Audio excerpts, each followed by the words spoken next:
बिहार के गया के गांधी मैदान के गेट नंबर 5 में धरना स्थल पर पूर्व पैनलधारी दैनिक वेतन भोगी उम्मीदवारों को समाहरणालय गया के परिचारी पद पर नियुक्ति को लेकर 11 मार्च 2024 से लगातार आमरण अनशन जारी है।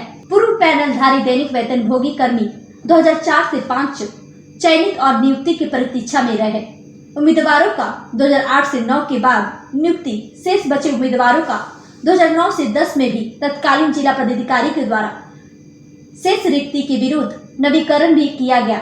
उसके बाद माननीय उच्च न्यायालय द्वारा पारित आदेश CWJC नंबर 10535/2007 दिनांक 19 जून 2012 को पारित किया गया। इस आदेश का भी अवहेलना समाहरणालय के वरीय अधिकारी के द्वारा किया गया और इन उम्मीदवारों की नियुक्ति नहीं की गई।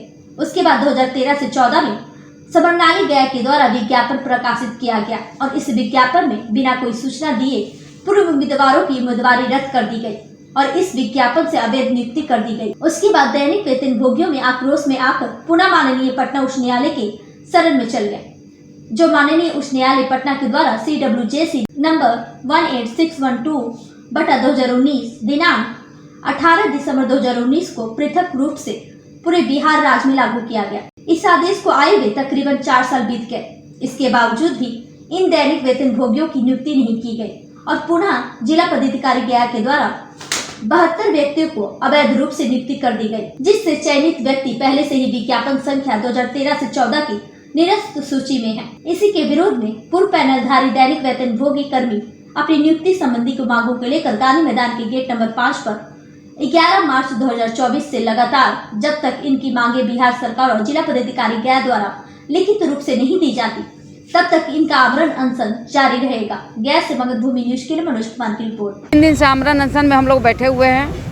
अब बैठने के बाद जब DM से थक गए, हार गए, DM के तरफ से 72 आदमी को बहाली किया, 9 करोड़ रुपया लिया गया है।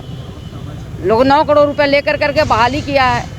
जब भी जाते हैं मिलने के लिए DM से और जब भी जाते हैं स्थापना मिलने के लिए, ऐसा मैं कहता कुछ नहीं होगा, आप लोग जाइए, आप लोग यहाँ पर क्यों आते हैं, अपना कोई दुकान खोल लीजिए, नौकरी कर लीजिए, प्राइवेट कोई काम कर लीजिए। तो उन लोग पैसा खाए हुए हैं और जब हम लोग जाते हैं मिलने के लिए उन लोग हटा देता है, वहाँ पर जाके बैठ देता है। DM को कहता है क्या कि सर हम लोग के ऑर्डर हुआ है, और रोड छाप आदमी कहता है कि इन लोग का बहाली हुआ है, इन लोग का ऑर्डर हुआ कोर्ट का, हाई कोर्ट का। हम लोग को दरकिनार कर दिया जा रहा है। मांग कर रहे हैं कि हम लोग को टोटल पैनलधारी उम्मीदवार जितना लोग हैं, जितने लोग काम कर चुके हैं वहाँ कोठी पे, DM कोठी पे, DM आवास में जितना भी लोग काम कर चुके हैं सबको नियुक्ति किया जाए।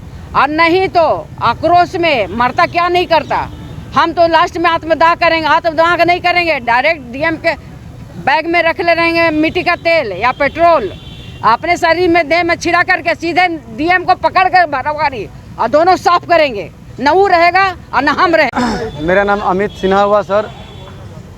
ये जो नियुक्ति प्रक्रिया है सर 10 साल से चल रहा है, उससे बेसी से भी है, लेकिन ये 10 साल से 2013-14 से लगातार चल रहा है। एक तरफ पहले सरकार भी कितना बदली, पहले सरकार बोली 50,000 नया भर्ती करेंगे, नियुक्ति करेंगे। पुरानी भर्ती तो सर करते नहीं है, नया भर्ती करने के लिए बात होता है। और सर जो भी देखते हैं, जो भी सरकार पे आते हैं, पता नहीं कुर्सी के क्या गर्मी रहता है कि लोग गर्मी इन लोग का बर्दाश्त नहीं होता है और जनता को भुला जाते हैं। और कुर्सी से जब उतरते हैं तो जनता की याद करता है कि जनता को हम रोजगार दे रहे हैं। तो कुर्सी की मांग तो ये है सर कि सबको नियुक्ति किया जाए। कुर्सी पे बैठे रहते हैं तो सर क्यों जनता को भुला जाते हैं? यही जनता आपको वोट दे रही है और जनता को भुला जाते हैं कि नियुक्ति कहाँ गया। ये कुर्सी का गर्मी नहीं बर्दाश्त होता है नेता लोग को। जब कुर्सी पे रहते हैं, नेता को कुर्सी पे बैठे रहते हैं, मुख्यमंत्री उपमुख्यमंत्री बनते हैं, तो जनता के प्रति ध्यान दे, तो फिर क्यों आपको इलेक्शन टाइम में हाथ जोड़ना पड़ेगा और इलेक्शन वोट मांगना पड़ेगा? जब आप नहीं कर पा रहे हैं तभी ना इलेक्शन आप कर रहे हैं। जनता को कहते हैं कि हम नौकरी दिए। यहाँ 10 साल से आदमी भटक रहा है, उसको चिंता नहीं करना है। कल आप कोई और पॉलिटिक्स में तो वो कहेंगे, आज कोई और है तो वो नहीं सुनते हैं। तो किस नेता को वोट दिया जाए? कोई तो आवाज़ सुनता नहीं है। सारा नेता तो एक है, सबको तो कुर्सी प्यारा अपना है। मांग नहीं पूरा हुआ है तो सरकार बदला जाएगा। एक सरकार नहीं, दूसरा कोई ना कोई सरकार तो आएगा ही जो जनता के प्रति जागेगा। मेरा नाम अमित सिन्हा। धरना का उद्देश्य है सर कि हम लोग कई वर्षों से गया समाहरणालय अंतर्गत दैनिक वेतन भोगी के रूप में कार्य करते आए हैं। जिसका परिश्रमिक का भी भुगतान हम लोग के बिहार सरकारी के राशि से की गया था। विज्ञापन संख्या 2004-5 से गया समरनालय के जिला पदाधिकारी महोदय के द्वारा हम लोग को चयन किया गया था, जिसका नवीकरण भी 9-10 में किया गया।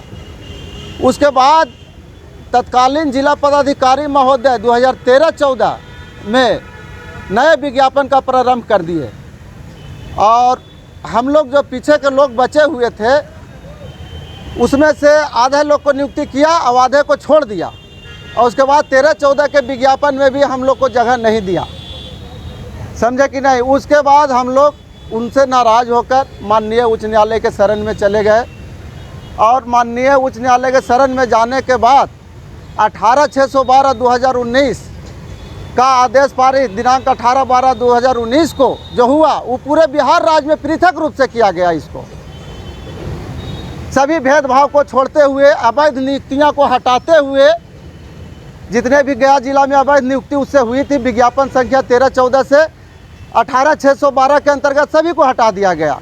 पुनः LPA 121 माननीय उच्च न्यायालय के आदेशानुसार उसमें कुछ लोग 72 लोगों की नियुक्ति पुनः जिला पदाधिकारी महोदय के द्वारा कर दिया गया। वो भी नियुक्ति जो किया गया वो भी LPA 121 के मतलब अवहेलना ही में किया गया। क्या मांग करते हैं? उसमें भी जो 72 लोग थे नियुक्ति के लिए, उस 72 लोगों में 6 लोग पहले से ही निरस्त सूची में है, जिला पदाधिकारी के निरस्त सूची में। तो जो व्यक्ति निरस्त सूची में पहले से है उनकी दोबारा नियुक्ति कैसे हो सकती है, जबकि LPA 121 में था कि जिला पदाधिकारी इन्हें पूर्ण रूप से जांच कर अगर ये सही पाए जाते हैं और सही है तो इनको नई नियुक्ति समझी जाएगी। उसके बावजूद भी जिला पदाधिकारी ने पूरा सूची, कोई भी जांच फाँच कुछ नहीं हुआ ऑफिस से और पुनः अवैध व्यक्ति को ही पुनः सही करके 72 वो की नियुक्ति कर दिया गया।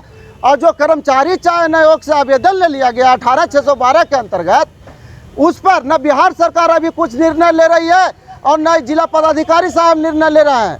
उस पेच में हम लोग आज फंसे हुए हैं। क्या मांग करते हैं? मांग करते हैं कि 18/612 के अंतर्गत सभी की नियुक्ति होनी चाहिए। जो दैनिक वेतन भोगी है, जो ऑनलाइन आवेदन करता है या और जो भी लोग इसके अंतर्गत आ रहे हैं, उन सभी को नियुक्ति स्वच्छ और पारदर्शी तरीके से होना चाहिए और माननीय उच्च न्यायालय के आदेशानुसार होना चाहिए। और मांग पूरी नहीं हुई तो? अगर मांग पूरी नहीं हुई है तो इस सरकार के प्रति और जिला पदाधिकारी के प्रति हम लोग का आंदोलन जारी रहेगा और इसके आगे भी हम लोग अगर इससे भी नहीं माने तो हम लोग आत्मदाह करके सरकार को जगाने का काम करेंगे और जिला पदाधिकारी महोदय को जगाने का काम करेंगे कि किस तरह से काम किया जाता है।